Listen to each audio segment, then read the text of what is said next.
Hello everyone, B.R. Newman here with this month's Astrology Tarot forecast, consisting of this month's most relevant astrological transits, as well as a 3-card tarot spread drawn special for your astrological zodiac sign, everyone who shares your sun sign, or you could watch this for your rising sign as well. Follow this up with a trip to my website, IamHelios.com, and check out the Choose Your Own Tarot adventure, and discover where that leads you.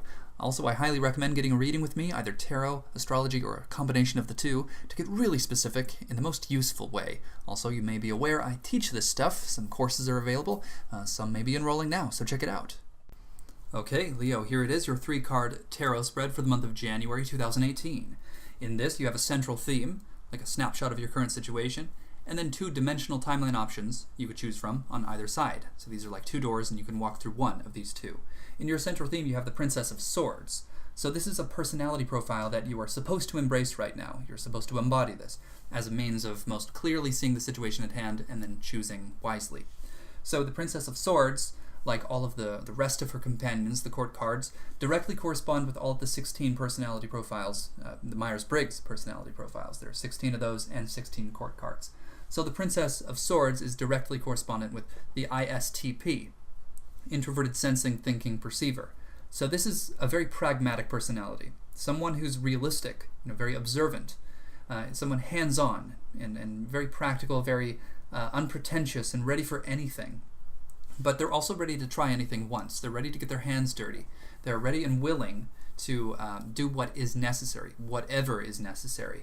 So this defines the nature of the approach, the method, the strategy that is required if you want to maximize the benefits and minimize the costs, take full advantage of the opportunities that are being presented either astrologically or otherwise. So on either side of the central theme, you have 2 cards. On the left-hand side, you have the Fool.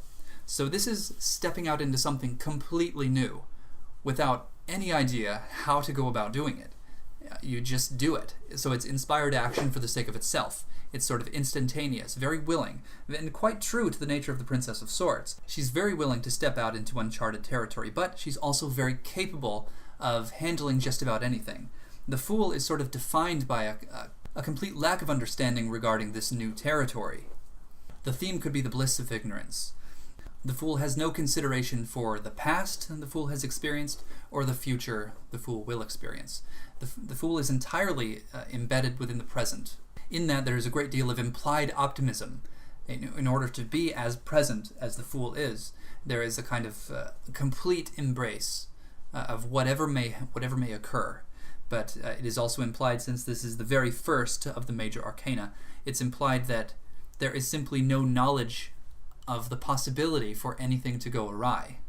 So this is it's an uninformed form of optimism, you could say. And you can compare this with the Aeon card, which is a card much more akin to the process of mastery. So the Aeon is about realization of something, something profound, something that sort of flies in the face of all that one had assumed before. So there's deep consideration for the old way of being, and it compares and contrasts that with new information, with a new paradigm. So it's about the end of the past and the beginning of the future. So it is aware of what is no longer relevant. And I think that's one of the ways in which this would be the wiser path to take, especially considering the nature of the central theme.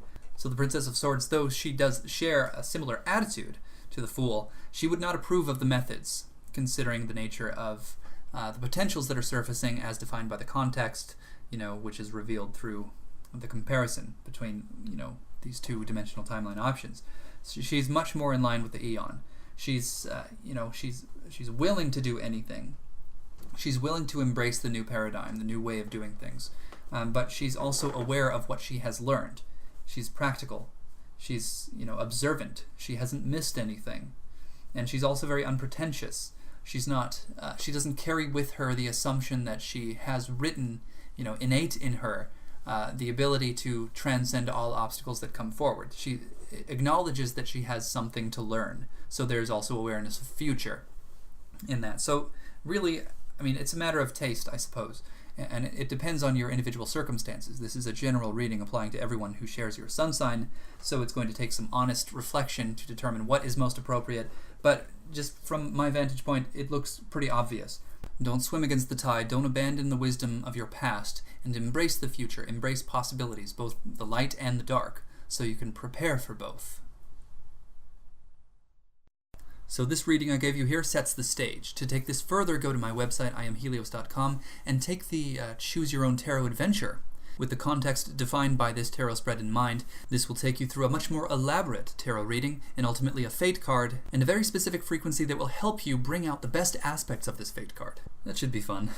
For the most useful specifics possible, of course, contact me for a reading. So let's dive right into the good stuff. You might want to write down some of these dates. January 1st through the 2nd is the full moon. Now this is happening in Cancer at 11 degrees. This means completion, this means fullness, and in Cancer this concerns the home, family, compassion, and through these forces, it can align you with your most authentic self. And then also on the 2nd, you'll have Sun in Capricorn, sextile Neptune in Pisces. This increases intuition, and it might actually send some insight through dream time. On January 3rd, you'll have Venus sextile Neptune in Pisces, and this might bring some romantic possibilities, so look out for that. When you combine the influences of Venus in Capricorn with Neptune in Pisces, you get this vast grasp on what is possible concerning matters of romantic fulfillment or sensual satisfaction being made manifest in a very tangible and practical way. So you might see this materialize before you as opportunities. So again, look out for that. On January 6th, you'll have Mercury in Sagittarius trine Uranus in Aries. So this could bring some really good news. It could bring the aha moment, some kind of epiphany. If some kind of greater level of clarity comes, start making plans, start developing strategies from this place. Also, I should add, this month is free of any retrogrades, so this is a wonderful time to start planting seeds and doing precisely as I had suggested. Start making plans, start implementing these plans, start operating actively from this place of clarity, from this new beginning, this launch pad here in January. It is a rare gift that we have the start of a new year free of any retrogrades, so please take advantage of this. It could be very fruitful, very profitable for you. Consider this fact also on January 8th, you'll have Mars in Scorpio sextile Pluto and Capricorn. This increases your powers of concentration and focus. It actually helps you to perhaps more practically and productively implement ideas. Developing sustainable systems that work for you. Systems that diligently operate on many dimensions in favor of the highest benefit possible for you. Then we come upon what we could call a zone of challenge between January 12th and 14th. On the 12th, you'll have Mercury conjunct Saturn in Capricorn. So both planets are in Capricorn, of course, and so this means that new information could come that could perhaps provide the incentive and the means to reevaluate your plans and shore some things up, tie some loose ends. And then on the 13th, you'll have Venus in Capricorn square Uranus in Aries. This could be where unexpected expenses come up, and this could be also a continuation of that Mercury in Capricorn conjunct Saturn in Capricorn on the 12th. Both the incentive and the means to start rethinking things, tying up some loose ends and getting really clear about everything. So it's actually an opportunity. One that offers a bit of a clue, a bit of a key or remedy here, with Venus in Capricorn sextile Chiron in Pisces, also on the 13th. Intuitively guided beautification or aesthetic alignment in favor of spiritual inspiration. Beautification done with the intent to bring about new inspiration, new insights, and so on. You might find that a little can go a long way. It's probably pretty important to take advantage of that opportunity on the 13th, because on the 14th you'll have Sun in Capricorn square Uranus in Aries. And this can bring about a kind of disturbance or distraction, something that shakes you up slightly, perhaps temporarily blurring your vision, so to speak. So it's nice to have something to fall back on. On the 15th you'll have two things going on, Sun in Capricorn sextile Chiron in Pisces, and Jupiter in Scorpio sextile Pluto in Capricorn. So considering the combination of these two transits, it's pretty clearly implied that the disturbance occurring on the 14th would be slightly inconsequential and may in fact serve to the greater glory of your vision and your intent and your purpose, as these two transits do in fact bring a little more light, a little more clarity. You could attract some help. You could find yourself motivated to work hard and find that work pans out immediately. So take advantage of that. Now that you know this is occurring, you can deliberately do so. Deliberately put some extra time aside, a little more focus, a little more energy into something, and it should go further. I suspect you will have learned something by this point, perhaps something about the quality of your own character, that will compel you to more confidently apply yourself to the task at hand, leading you into the new moon on January 16th. Now this is at about 27 degrees in Capricorn. Very powerful moon. It's conjunct Pluto and Venus, offering transformative potentials in love and money and finances, resources, and sensory pleasures, etc. It's sextile Jupiter, which just brings it all to the nth degree, makes it more possible, more expansive. It's sextile Mars, bringing greater focus, attention, action, a tendency to do rather than to not do, to act rather than not act, and make something profitable, make something work, see something through rather than passively observe or drift by. Sextile Chiron, which may compel someone to help you, to lend their hand to your cause. But lastly, it is also square Uranus, which brings about something completely unpredictable, a kind of wild card, some element of this, some edge to this new moon that you will not be able to foresee. But this may actually be to the benefit of the rest of the transits, considering how powerful they are, how numerous they are. They're likely to define the context and the setting, and this unpredictable element, you could say, may actually just be icing on the cake. It may be entirely beneficial to you, but it will be something that you don't expect. There is some element of the unexpected. If you take it on willingly and accept it and embrace it, it'll be much less likely to materialize in an abrasive or uncomfortable manner.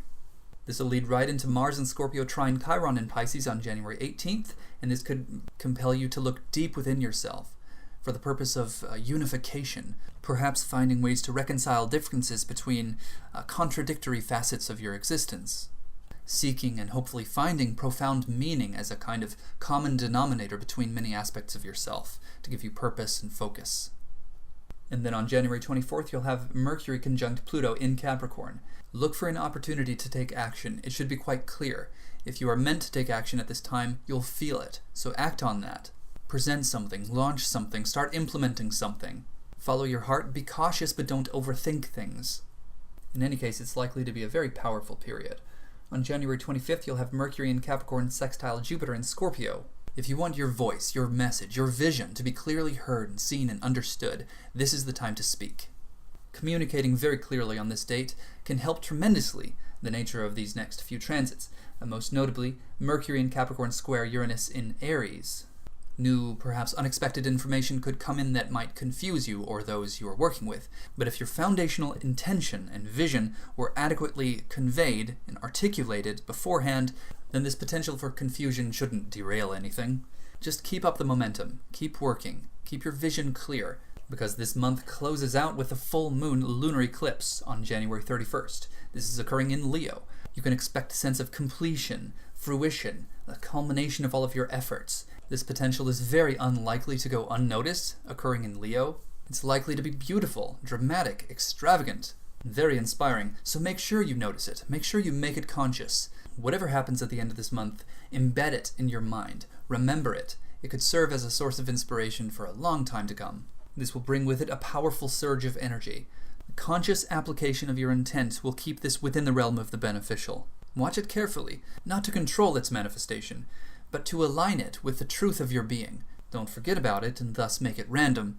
Make it conscious, make it deliberate. So align this potential and all potentials this month with the truth of your existence, found at the core of the heart of your being, your most authentic self, perhaps first glimpsed at the first of the month for the first full moon, bringing this all around full circle.